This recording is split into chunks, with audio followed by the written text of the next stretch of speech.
masuk ke partai itu, apalagi jadi ketua DPW. Gaji ada nggak digaji gitu? 100 juta sebenarnya. Dan saya pernah malah ditawari nyalek dari salah satu partai yang partai ini sudah top 5. Top 5 malah. Malah ya. Tapi memang seperti di awal bahwa konotasi partai itu bagi saya memang saya anti partai. Iya. Atas pemahaman dan kesadaran kita bahwa memang hari ini kita tak bisa meninggalkan politik. Iya. Saya sampai bilang ke istri saya sama anak-anak, Ya, apa tuh? yang boleh memberhentikan saya dari dua aktivitas ini, Iya. ekonomi sama politik cuma satu, Apa mati. tuh? Masya Allah. Kalau udah mati saya berhenti. Oh. Tapi kalau masih hayat di kandung badan, merangkak saya tetap akan berjuang. Kenapa? Karena kita paham betul bahwa ini adalah satu instrumen. Jadi kalau kemudian kita terinspirasi dari ayat Allah dalam surat Al-Anfal, nanti Allah katakan begini, wa'idu lahum mastata'tum min quwwatin wa min ribatil khail turhibuna bi aduwallah wa aduwakum. Persiapkanlah oleh kalian segala kekuatan yang kalian miliki untuk menggentarkan musuhmu dan musuh Allah. Jadi kekuatan yang kita miliki itu salah satunya hari ini yang tak dapat kita tinggalkan adalah kekuatan politik. Kekuatan.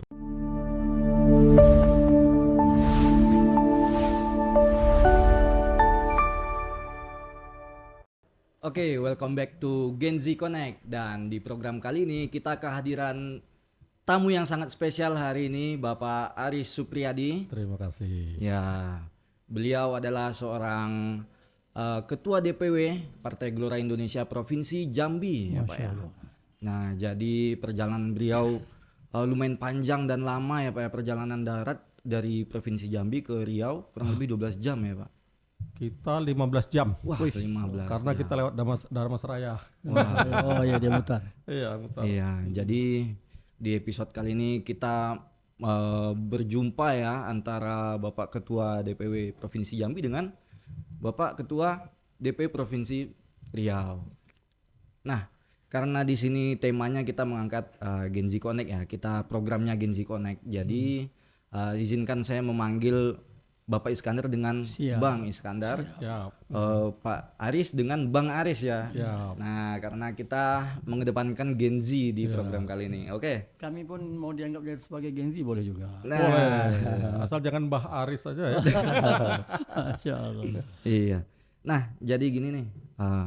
Seperti yang kita tahu, masyarakat umum kan banyak melihat skeptis tentang partai politik, tentang dunia perpolitikan. Nah, jadi tapi dari Bang Aris sendiri tentu pasti banyak jalan yang dilalui sebelum saat ini menjadi ketua. Betul. Begitu juga Bang Iskandar, sebelum menjadi ketua saat ini pasti banyak lah yang dilewati. Nah, saya kurang lebihnya sedikit tahu tentang Bang Aris dengan Bang Is dulunya sama-sama sekretaris dulu ya. Ya, sebelum betul ya Bang Is ya. Nah, sebelum jadi ketua ternyata jadi sekretaris. Kira-kira gimana nih Bang Aris perjalanan dulu sebelum jadi ketua itu dari sekretaris dulu itu kira-kira banyak lika-liku atau gimana perjalanannya Bang Aris? Ya, kalau memang ditulis dengan buku itu kita tidak tahu Bang berapa bro ya, berapa halaman. 700 episode ya. Oh, bisa jadi. Macam film Mahabharata. Betul. Mahabharata kan 700 lebih episode itu. Iya, betul ya. Karena memang apalagi kita memang dari awal pertama berdirinya Partai Gelora. Ya betul. Bro, jadi kita awalnya juga skeptis sekali dengan partai. Karena memang dari experience yang kita sudah lalui, partai itu kan konotasinya tuh kotor gitu ya. Jadi Toksin. toksin, racun ya. Nah, ternyata begitu kita lihat sosok, dari situ ada figur yang bisa kita jadi mentor ya. Seperti Bang Fahri Hamzah atau apalagi Pak Anies Mata yang secara knowledge baik itu dari kenegarawanan, kemudian knowledge tentang leadership ya, kemudian tentang sejarah, geopolitik dan sebagainya. Kita tertarik untuk bisa ngobrol dengan beliau, dan waktu kita ketemu memang mindset kita langsung berubah. Dan saat periode pertama Gelora launching, saya dan Bang Iskandar sama-sama kita di sekretaris DPW. Nah, otomatis sebetulnya dalam partai itu kan yang paling capek ya, Paling sibuk ya. paling sibuk itu sekretaris. Iya, Karena kalau ketua kan tugasnya cuma 3. Perintah, marah, dan tanda tangan. Nah, jadi tahunnya beres. Saya dengan Pak Iskandar waktu itu ya kita sering koordinasi dengan seluruh sekretaris yang ada di. Apalagi urusan verifikasi ya. Wah, itu kan kita menyiapkan surat menyurat untuk izin dari Kemenkumham. Ya, Kita harus ada berkas dari, kalau kami di Jambi kan ada 11 kabupaten kota, ya. Nah itu kita siapkan detailnya, itu lembur sampai jam 2 malam bahkan sampai subuh. Bukan sekedar orang Gelora saja, beberapa personil yang bantu, termasuk istri saya, anak-anak saya juga ikut kerja karena apa? Base campnya waktu itu masih di rumah di rumah. Ya. rumah kita gitu, partai baru. Kok sama kita? Sama. Berarti ada kesamaan ya. Ya, jadi ada histori yang memang betul-betul nyambung di antara beberapa provinsi. Ya seperti itu. Jadi memang liku-likunya sangat berat sekali. Tapi karena itu kita di situ ada ya sense of belonging lah ya. Kita merasa memiliki. Jadi seberat apapun kita kerjakan bisa. Tapi kalau kita sense of belongnya tidak ada, ya seringan apapun pekerjaan terasa berat gitu. Itu sih dari kita. Ya, jadi saya kan kita baru kenal nih, jadi saya belum tahu banyak tentang Bang Aris. Iya. Tapi setidaknya saya tahu bahwasanya Bang Aris tuh berpengalaman banyak di bidang usaha, jadi seorang pengusaha gitu ya Bang Aris. Nah, jadi di dalam usaha itu Bang Aris itu kan udah bisa dikatakan kalau masyarakat umum dia udah merasa mapan dan merasa aman udah gitu. Tapi Bang Aris memilih jalan masuk ke partai, masuk ke dunia politik. Nah itu kenapa kok pengen ke sana gitu Bang Aris? Justru sebetulnya background saya waktu itu belum sebagai wirausaha. Oke. Karena saya 20 tahun kerja sebagai profesional ya. Waktu di salah satu dealer Yamaha terbesar di Jambi, kemudian di salah satu hotel Aston. Oke. Saya resign dari pekerjaan, saya buat usaha baru sendiri ya. Jadi waktu itu saya sedang menapakin usaha ini gimana ada progres, kemudian bisa survive minimal untuk kebutuhan keluarga ya. Tapi di saat itu di saat kita sedang menapak, jadi kan sebelum belum pengusaha, kita masih merintis Pak, Iya, masih kan merintis, bang, ya. bang masih merintis, ditawarin ini partai, gitu ya. Nah, di situ ada 2 pilihan. Memang kita kan life of choice ya, hidup nih pilihan ya, take it or leave it, ya kita ambil atau kita buang ini nih kesempatan ini ya. Dan kita sekali lagi seperti cerita saya di awal, ini ada tokoh di sini yang bisa kita jadikan panutan. Makanya waktu itu saya memang baru merintis usaha dan kita butuh networking, ya, butuh relationship, ya. Oh bisa jadi nih di partai kita bisa kerja untuk menghidupkan partai, di sisi lain benefitnya kita bisa dapat relationship-nya di situ ya, karena kalau di partai kita bisa ketemu dengan orang-orang yang mempunyai decision maker, ya, dengan gubernur, dengan para pimpinan daerah gitu kan. Nah, saya melihat di situnya. Oke. Berarti saya belum waktu itu belum. Oh, berarti belum ya. Belum. Bang, ya? Justru di sini usaha ada progres. Ya. Setelah kita masuk ke partai. Berkah berarti ya. Berkah. Ya insyaallah ada berkahnya di situ. Jadi ketika memutuskan buat masuk partai nih Bang Aris, kan banyak ya pilihan partai-partai lain yang mungkin bagi Bang Aris mungkin sudah lebih dulu, sudah lebih secara umur partai gitu. Nah, tapi dari Bang Aris sendiri, apakah murni milih Gelora karena panutan tadi Bang Fahri Hamzah atau Pak Anies Mata, atau gimana, ada alasan lain gitu Bang Aris? Ya waktu itu kan memang sudah banyak partai besar, dan saya pernah malah ditawari nyalek dari salah satu partai yang partai ini sudah mapan, sudah top 5 malah ya. Tapi memang seperti di awal bahwa konotasi partai itu bagi saya memang saya anti partai. Tapi begitu saya masuk ke partai ini karena memang ketokohan itu, kemudian di sini tujuan partai apa sih, kemudian role-nya seperti apa sih? Begitu running apa sih mau dikerjakan? Iya. Saya kan ada berubah mindset di situ. Jangankan dari pihak keluarga nentang. Nentang. Iya, iya. Bahkan Tapi istri tak nentang. istri awal-awalnya nentang. Woi. Nentang. Tapi yang penting kita di partai ini gimana jatah. Ini langsung disaksikan sama istri. Langsung istri menyaksikan. Gimana jatah istri ekonominya ya Ekonomi, maksudnya ya. ya. Itu tidak berkurang. Saya yakin sih dia juga tidak akan banyak protes. Iya. Ya, nah kita penuhin kebutuhan itu ya, meyakinkan sehingga dua-duanya bisa jalan. Kalau dari pertentangan, wah banyak sekali. Dari hati kita sendiri juga sebetulnya banyak gejolak di situ kan. Apalagi partai baru yang sumber daya memang belum ada ya. Jadi semua serba keterbatasan. Memang berat sekali. Jadi untuk memutuskan ini murni memang saya lihat sih ketokohan dan program kerja. Itu aja. Oke. Nah, berarti Bang Aris sudah cerita nih Bang Is. Kira-kira ada kesamaan nggak apa keputusan Bang Is dulu masuk ke partai politik ini, dunia ini?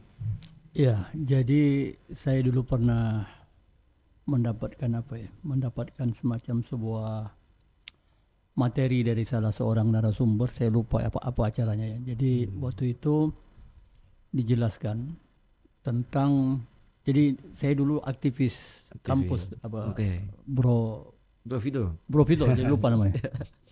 Jadi karena dulu kita aktivis, jadi ketika itu kita dimotivasi untuk melihat dulu bahwa ini, mohon maaf, walaupun saya katakan bahwa hari ini kita bukan partai Islam, tapi nilai-nilai itu tetap ada ya kita bawa. Iya. Dulu materi itu menjelaskan begini, 2/3 dunia ini pernah dikuasai oleh Islam. Nah rahasianya pada waktu itu, kenapa bisa sampai 2/3? Ada 3 pilar utama. Apa itu Bang Is? Yang pertama, Islam itu kenapa bisa menguasai 2/3 dunia? Itu kan zaman Turki Utsmani ya. Dulu Spanyol itu kan Andalusia namanya. Iya, Andalusia. Itu pilar pertama itu adalah militer. Jadi kalau kita lihat dulu Turki Utsmani itu mengembangkan sistem pertahanan mereka, angkatan laut dan segala macam itu luar biasa. Iya. Jadi pilar pertama itu militer, kekuatan militer. Nah oleh karenanya kan dengan juga tema hari ini tentang geopolitik, saya kira juga tak bisa lepas dari sini kan. Iya. Ya, dan di situ juga kalau kita melihat kan kenapa hari ini perang Iran sama ini kan juga itu kan dalam rangka, mohon maaf, ini kan penguasaan dari bidang militer juga ini. Iya. Oke, itu yang pertama. Nah yang kedua, pilar yang menjadi membuat kenapa kemudian kita kuat. Nah kita bicara, mungkin tak usah bicara tentang Islam lah, tapi kalau kita bicara tentang dunia negara, kita bawa cerita ini ke konteks kenegaraan. Bahwa negara kalau mau kuat, mau kokoh, yang pertama itu adalah militer. Militer ya Bang. Yang kedua ekonomi. Jadi pilar kedua itu adalah ekonomi. Tak dapat tidak. Ya. Nah yang pilar ketiga itu politik. Militer mungkin kita orang sipil ini kayaknya tak bisa kita masuk ke sana. Apalagi saya menjadi ini kan tulang kecil kan. Kalau Bang Aris mungkin agak lebih kuat, lebih besar. Kalau Bang Vito coba agak berotot juga kan. Kalau saya kan tulangnya kecil, tak bisa. Masuk militer tuh jauh lah. Tapi dua hal ini, ekonomi sama politik, saya kira kita orang sipil ini bisa. Jadi lebih kepada kita melihat kita ingin memilih jalur perjuangan kita, kontribusi kita melalui dua pilar ini. Makanya mungkin saya termasuk orang yang mungkin berkonsentrasi di dua hal ini. Dua hal itu ya Bang Is. Ekonomi dan politik. Ya, jadi seperti itu. Jadi ini mungkin yang melatar belakangi sehingga kita akhirnya memutuskan jalan perjuangan kita melalui jalur ini. Itu yang pertama alasannya. Alasan kedua, setelah kemudian seiring perjalanan kita melihat memang kenapa jalur politik ini menjadi bukan apa ya? Menjadi satu-satunya jalan. Kenapa tuh Bang Is? Jadi kita tidak menemukan jalan lain untuk bisa berkontribusi untuk membawa negara kita ini kepada sebuah cita-cita besar. Jadi kalau misalnya kita bicara tentang hari ini cita-cita Gelora untuk menjadikan Indonesia superpower baru, kita tak menemukan jalan lain kecuali jalur politik. Karena kebijakan sebuah negara itu adanya di politik itu, ya kan. Nah, oleh karenanya bagi kita, karena kita punya cita-cita besar, secara kolektif kita ingin menjadikan Indonesia ini bukan jadi sebagai collateral damage. Collateral damage itu begini, Bang Vito. Indonesia ini kan sudah dijajah oleh Belanda selama 300 300 tahun lebih. 350 lebih. tahun. Jadi itu dah belum lagi tambah dengan Jepang. Iya. Kita ini kan dari mulai zaman penjajahan, kita ini selalu menjadi korban atau kalau bahasa Pak Ketum kita Pak Desmata itu collateral damage. Kita selalu menjadi korban dari konflik global. Mm-mm. Dan sampai hari ini kita tuh masih jadi collateral damage loh. Sampai hari ini Bang Is. Buktinya apa? Buktinya hari ini yang berperang itu adalah Iran sama Amerika. Ya. Kita dapat Tapi efek. Kita dapat kita dampaknya. terdampak. Dampaknya apa? Dampaknya harga barang mahal. Naik. Yang hari ini kita rasakan dolar kan luar biasa ini. Iya. Rupiah kan turun. Mm-mm. Ya kan? Nah, belum lagi kemarin Pak Anies Mata waktu diundang oleh TV One ya. Yang bicara tentang kalian yang berperang, kami yang mati. Iya. Ya, mati kan karena ada ancaman kelaparan, karena ada kelangkaan pupuk nanti. Mm-mm. Nah, inilah kita menjadi collateral damage. Nah, itulah kemudian Pak Anies Mata kemudian mengkaji ini sampai kemudian membuat sebuah tulisan buku gelombang ketiga. Saya kira mungkin satu waktu nanti kita boleh bedah buku itu. Iya. Saya kira anak-anak muda, anak Gen Z mesti tahu itu. Mm. Harus tahu tuh cara berpikir itu gitu. Nah, apalagi mungkin ke depan Gen Z saya kira nanti akan menjadi pewaris melanjutkan ya estafet perjuangan ini. Oke.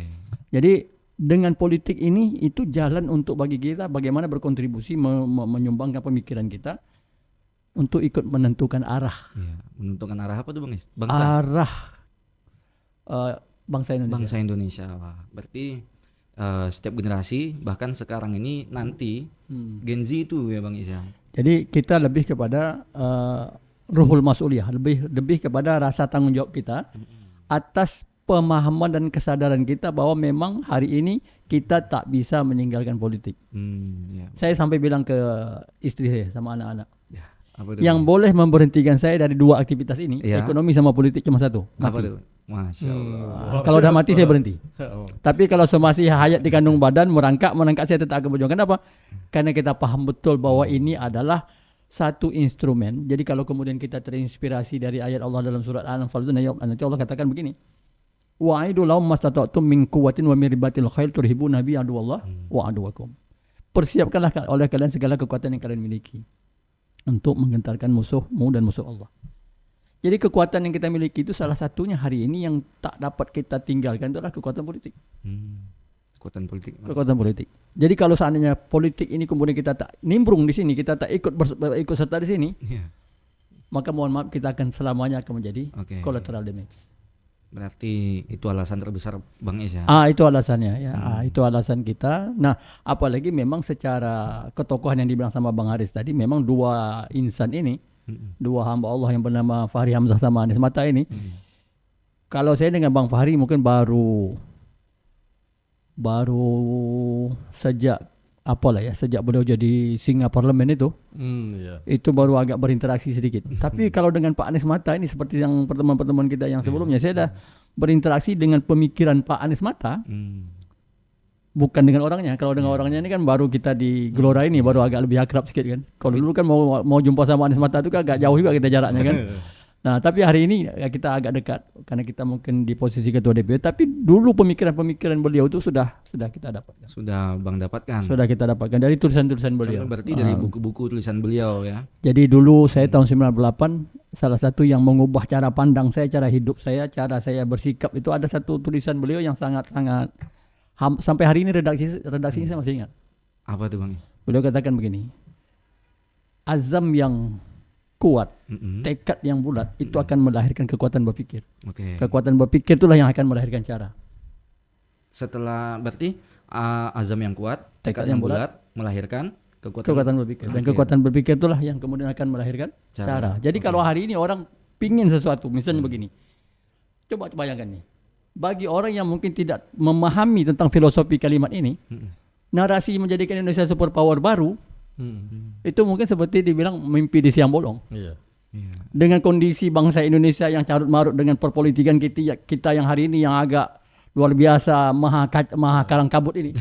Yang kacau begitu ya, maksudnya sudahlah mungkin politisinya mungkin lebih banyak menggunakan money politik. Nah, masyarakatnya juga mau memilih kalau kasih money gitu. Nah, ini kan sebuah sistem perpolitikan yang maha kalang kabut ini. Iya, maha kalang kabut sebutannya Pak. Tapi kemudian kita membawa semangat obor optimisme itu di tengah-tengah yang seperti ini. Kita meyakini bahwa zaman jahiliyah lebih parah dari itu. Sedang begitu aja bisa dirubah. Apalagi mungkin kondisi kita hari ini. Dan kita optimis. Nah, oleh karenanya di tengah kehidupan kita yang mungkin secara kolektif bangsa Indonesia seperti ini, kita membawa obor keyakinan itu. Ya, membawa obor keyakinan itu bagaimana? Tadi yang dibilang sama Pak Anies. Kalau azam kita kuat, tekad kita bulat, itu akan melahirkan kekuatan berpikir. Dan kita akan menemukan caranya. Nah, makanya beliau selalu mengatakan kebenaran itu akan menemukan caranya. Kenapa? Saya terilhami oleh kalimat ini. Azam yang kuat, tekad yang bulat itu akan menemukan caranya. Apakah kemudian cara itu datang begitu saja? Tidak. Ini kaitannya kan Allah yang nanti akan membuka jalan itu. Karena kata Allah, walladzina jahadu fina lanahdiyannahum subulana. Orang-orang yang bersungguh di jalan kami pasti akan kami tunjukkan jalan kami. Hari ini kita secara kolektif di Partai Gelora ingin bersungguh-sungguh, bercita-cita, bermimpi membawa Indonesia ini menjadi superpower baru, berjibaku. Nanti mungkin boleh tanya sama Mas Aris, bagaimana pemilu 2024 kemarin beliau habis-habisan. Ini uang sampai dapur ini jangan-jangan tak berasap kemarin. Ya kan? Saya kira gitu mungkin Bro Vito ya. Oke. Sebelum kita kulik nih bagaimana habis-habisannya di 2024 ya Bang Aris. Saya penasaran satu hal nih. Kan Bang Aris udah habis-habisan kata Bang Is. Tapi masyarakat kan belum tahu nih.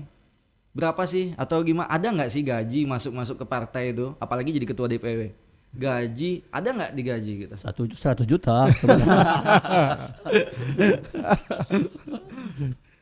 Jadi memang partai itu kan jalan perjuangan. Jadi kita tidak ada namanya di situ dalam materi itu take and give tuh nggak ada. Ya, jadi ya kita memang nothing tulus gitu ya. Jadi gaji dari sekretaris sampai ketua DPW nol besar ya. nol besar kita yang keluar gitu loh. Kita yang keluar. Tapi ya itu memang. Tapi sekali tadi ulasan dari Bang Iskandar ya, memang sebetulnya histori kami berdua nih kalau kita bicara masalah Bang Iskandar dengan saya bro, itu memang ada perbedaan ya. Jadi kalau Bang Iskandar sebelum masuk Gelora memang dia juga orang partai politik dan sudah pernah duduk di anggota dewan ya? Belum. Oh belum ya? Dewan pengurus. Oh dewan pengurus ya. Nah kalau saya di partai memang zero experience. Jadi waktu itu Jambi dari ketua, sekretaris sampai bendahara ini kan pengurus inti nih. Itu semua zero experience. Jadi pertama semua di Gelora. Jadi tadinya ketiganya juga anti partai. Skeptis. Ya skeptis. Jadi akhirnya bisa berpartai yaitu tadi karena memang saya dulu pernah mendengar waktu Pak Anies Mata bicara punya tekad selain memang Indonesia akan menjadi superpower baru dunia. Nanti ada program makan gratis, kemudian program pembelajaran gratis dari SD, SMP, SMA, bahkan sampai kuliah. Ya. Kita enggak tahu ya. Ini kan sekarang sudah jalan di pemerintahan ini ada namanya MBG. Ya. Mas Bahlil ganteng. Mas Bahlil ganteng. Ya. Nah, makan bergizi gratis. Itu sebelum ini launching jauh-jauh hari itu saya sudah pernah dengar ini ya dari Pak Anies Mata ya bahwa anak Indonesia disupport dalam bentuk investasi yaitu bergizi gratis untuk menekan angka stunting ya kemudian sekolah gratis. Nah sekarang sudah dibentuk ya. Kalau memang orang miskin ekstrim tidak bisa sekolah, problem solvingnya sekarang sudah ada. Ya, ada sekolah rakyat, kemudian nanti ada sekolah Garuda, bahkan fakultas kedokteran itu yang selama ini didominasi oleh orang-orang yang memang high class, ya, itu nanti bisa dinikmati oleh orang-orang yang mungkin tidak mampu, tapi secara IQ bisa gitu loh. Nah itu dan memang sebetulnya realnya di lapangan kan tenaga kesehatan khususnya dokter kan kita memang sangat minim sekali. Saya tuh hidup di desa loh, ya di desa di daerah transmigrasi, nggak ada dokter. Di sana baru sekelas mantri. Dialah yang bisa mendiagnosa semua penyakit. Tapi knowledge-nya mantri sejauh apa gitu. Tapi dia memang hanya kenyang di pengalaman. Nah itu yang dibicarakan oleh Pak Anies Mata. Pak Fahri Hamzah, Pak Mahfud Siddiq dan sebagainya. Ini sekarang sudah sebagian jalan loh. Iya. Apakah memang itu sumbangsih dari Gelora? Rasa-rasanya sih iya. Makanya betul kata Bang Is tadi, kalau memang mau merubah ini arah negara, jalan satu-satunya Iya. adalah lewat Lewat politik. itu ya, Bang. Memang Oke. betul. Kita bicara lantang apapun ya. Kalau memang kita hanya sebatas LSM iya. misalnya atau kelompok organisasi apa, mungkin diterima, tapi mungkin tidak ada eksekusinya Iya. gitu ya. Nah itu sih. Iya. Powernya kurang kuat gitu ya kalau Iya, bukan di politik ya Bang ya. Iya. Nah, oke. Jadi ternyata rupanya kita yang keluar ya Bang, bukan digaji malah ya. Wah, bukan digaji, ya bukan digaji. Makanya kalau tidak dari hati Iya. sudah tumbang. Harus siap noting tulus ya Bang ya. Dan kita juga harus tulus gitu. Nothing tulus harus betul ya. Ya kemarin waktu kita habis khususnya nyalek ya itu kan di periode pertama semua Bang saya juga ikut nyalek ya. Ya banyak waktu ada tawaran ya. Ada tawaran kolaborasi dengan partai lain yang memang dia siap dana karena mereka tahu bahwa Gelora itu hanya mengandalkan kita di lapangan seperti apa. Iya. Tapi memang finishing touch-nya tuh nggak ada memang. Kalau saya ditawarin seperti itu dan kita mau, untuk apa saya masuk Gelora? Iya. Kalau saya mau jadi caleg kemudian saya ikut sebar itu uang, kenapa saya masuk Gelora? Iya. Ya, justru di Gelora inilah kita minimal untuk awal belum bisa mewarnai, tapi kita tidak terwarnai. Iya. Itu. Iya Bang Is. Iya. Jadi kalau bisa saya tambah sedikit. Iya. Boleh langsung Iya, ya? boleh, Nah, langsung nanti aja, daripada saya hilang pula apa biar saya nyambung dari yang sampaikan sama Bang Aris. Jadi kami ya walaupun tadi kata Bang Aris kita punya latar belakang yang berbeda, tapi insya Allah untuk dalam hal liku-liku selama kami jadi sekretaris kayaknya kami sama senasib seperjuangan. Iya. Ya, Pak. Jadi ini luar biasa. Nah, jadi Boleh sambil minum? sorry, Boleh, silakan. silakan. Iya, silakan. Jadi Pak Ketum kita Pak Anies Mata dan Bang Fahri serta seluruh jajaran dari DPP, dulu namanya DPN sekarang DPP ya. Jadi itu memang ingin membuat semacam sebuah arah baru politik Indonesia, arah baru ekonomi, arah baru pendidikan. Iya. Jadi makanya tema sebelum superpower baru itu kita lebih branding dengan tagline arah baru Iya. Indonesia. Apa yang dimaksud dengan arah baru politik? Setidaknya saya menangkap begini apa yang disampaikan oleh Pak Ketum ya. Jadi nanti ini pasti ada kaitannya dengan tadi yang disampaikan oleh Bang Aris. Kenapa kemudian kita rela berada di Partai Gelora ini tanpa digaji? Bahkan mohon maaf uang kita yang keluar. Nah, tadi sampai istri agak kurang support itu kan karena gara-gara jatah dapur kan harus terkorbankan ke sini juga ya kan. Nah, akhirnya mungkin jangan-jangan selama pemilu kemarin selama partai 5 tahun jangan-jangan tak pernah ganti baju baru mungkin. Lebaran masih pakai baju yang lama kan. Baju partai. Baju partai. Karena itu situasinya ya. Jadi bukan hanya itu. Ya saya coba diskusi dengan beberapa teman-teman ya Bro Fido. Jadi memang bukan hanya sekedar uang belanja habis. Ya kita sampai berhutang juga. Sampai berhutang. Maka salah satu doa kita ini kan doa orang yang sedang berhutang aja terus. Amalan kita tiap pagi sore amalan untuk bagaimana melunasi hutang. Alhamdulillah lah Allah buka jalannya bisa kita untuk melunasi hutang. Jadi salah satu yang ingin dirubah atau arah politik kita itu begini. Pak Anies Mata selalu menekankan bahwa Partai Gelora ini bukan hanya sekedar entitas politik, tapi dia juga adalah entitas peradaban. Nah, kenapa? Dalam beberapa kesempatan saya coba mendengarkan beliau memberikan arahan. Jadi beliau itu menjelaskan begini. Salah satu kondisi Indonesia hari ini dengan perpolitikan yang ada pada hari ini adalah di mana orang selalu mengawali pertanyaan dalam mendirikan partai politik itu adalah dengan pertanyaan bagaimana cara menang. Sementara di Partai Gelora Pak Anies mengatakan bahwa kita mengawali partai ini bukan dengan memberikan pertanyaan bagaimana kita menang, tapi bagaimana mengelola kemenangan. Jadi kalau bicara tentang bagaimana menang, ini yang bikin agak repot tuh di situ. Kenapa? Karena rata-rata orang cuma tahu cara bagaimana menang. Iya. Setelah menang dia tak tahu bagaimana cara mengelolanya. Itu masalah. Benar. Ya. Makanya akhirnya kan di sini banyak terjadi politik balas budi. Politik balas budi itu yang anak. Kemarin mereka jadi tim, Iya. tapi karena ini sudah naik, jadi mohon maaf jadi gubernur, jadi kepala daerah, bupati, wali kota segala macam. Mau tak mau karena ini balas budi, mereka punya kemampuan dalam hal memenangkan calon, dalam berkampanye mereka jago. Tapi ketika mereka akhirnya jagoan mereka menang, mereka ya kan harus mendapat iya. politik balas budi. Iya. Iya benar. Harus mendapatkan posisi. Sementara mereka tidak qualified di situ. Ya, dan tersandra ya. Tersandra. Nah, maka salah satu kita lihat misalnya gini, mohon maaf, misalnya ketika diamanahkan di sini, di situ, di pemerintahan misalnya, itu kan mereka sebetulnya tidak qualified di situ. Iya, sebenarnya mereka nggak qualified, tapi karena ada politik balas budi tadi ya Bang. Iya. Nah, itu dia. Nah, oleh karenanya Pak Anies dengan Partai Gelora ini ingin lebih menyiapkan. Makanya tadi pertanyaan adalah bagaimana cara kita mengelola Kemenangan. negara. Nah, ya, makanya di sini fokus dan konsentrasi kita di sekarang ini, di tahapan-tahapan sekarang ini itu adalah ideologisasi dan program peningkatan kapasitas pengurus mulai dari level DPP sampai DPC.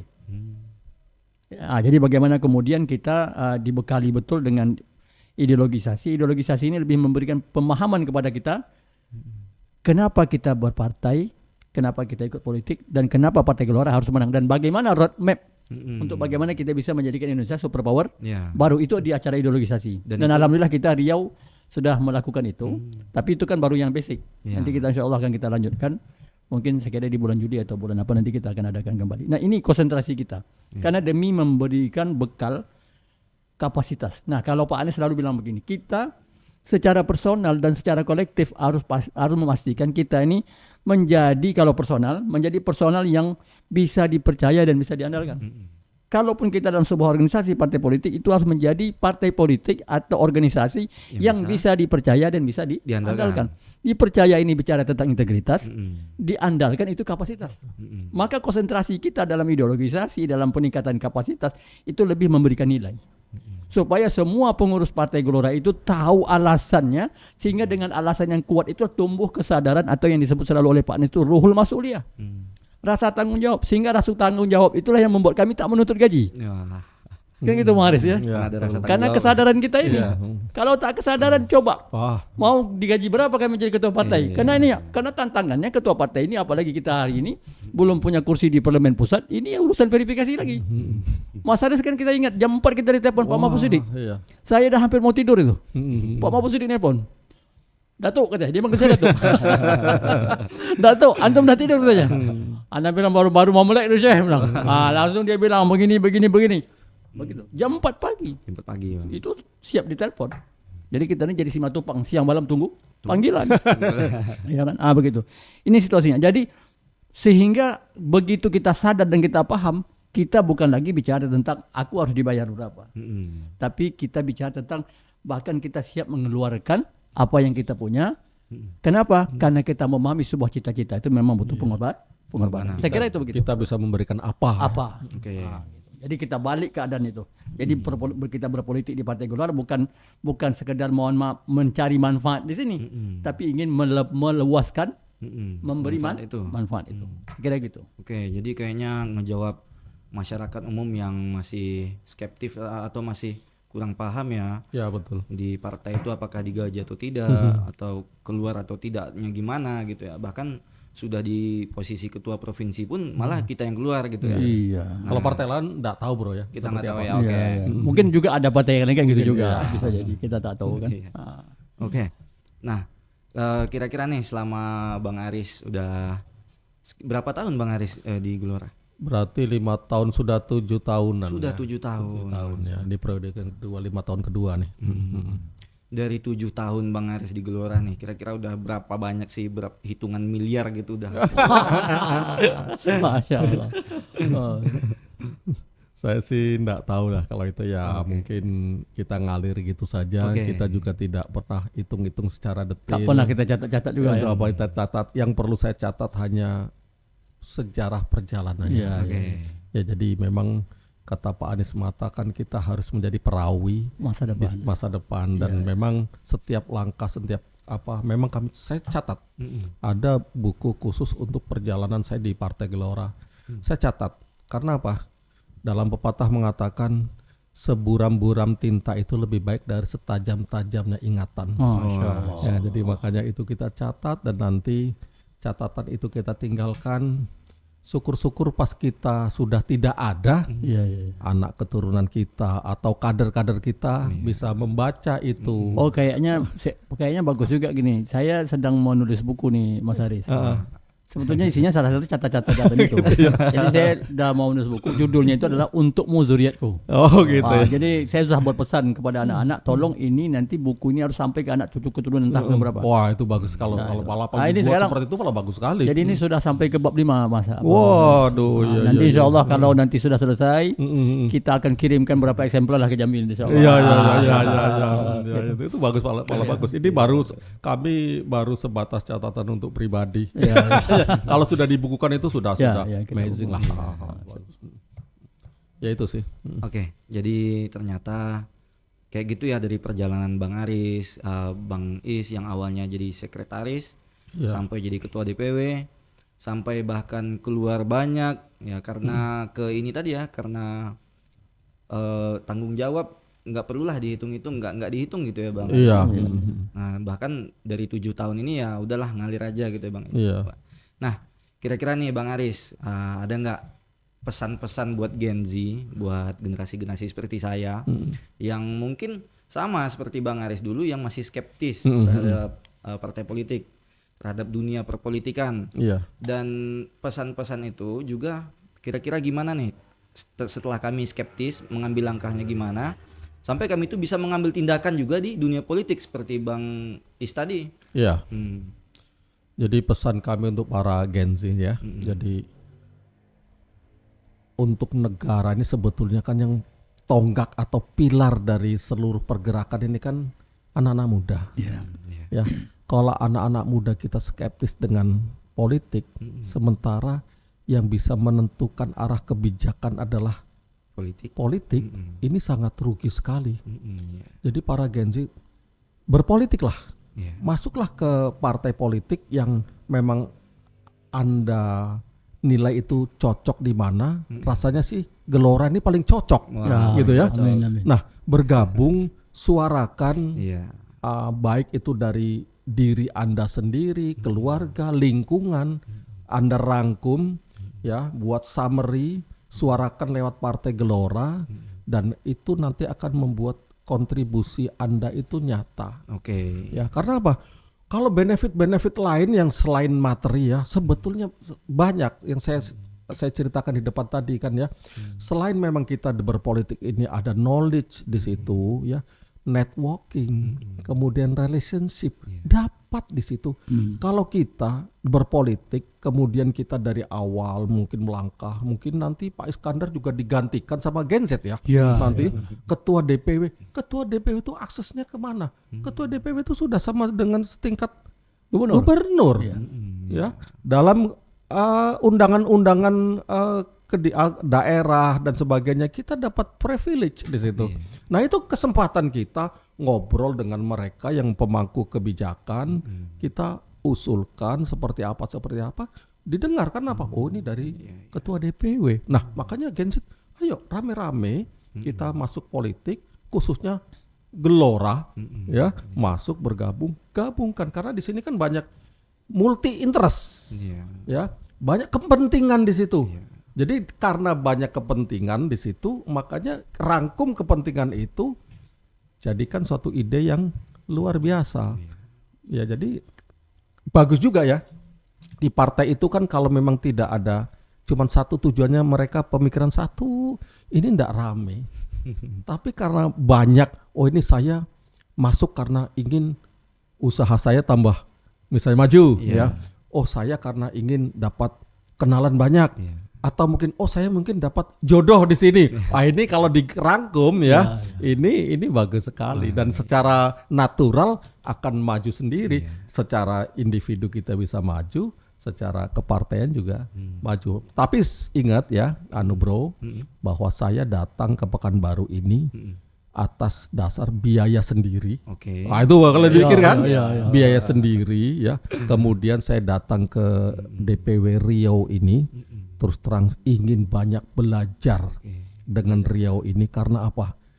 DPW Riau tidak pernah dimodalin sama DPP ya dalam bentuk materi apa-apa. Yang beda dengan DPW lain. Sama.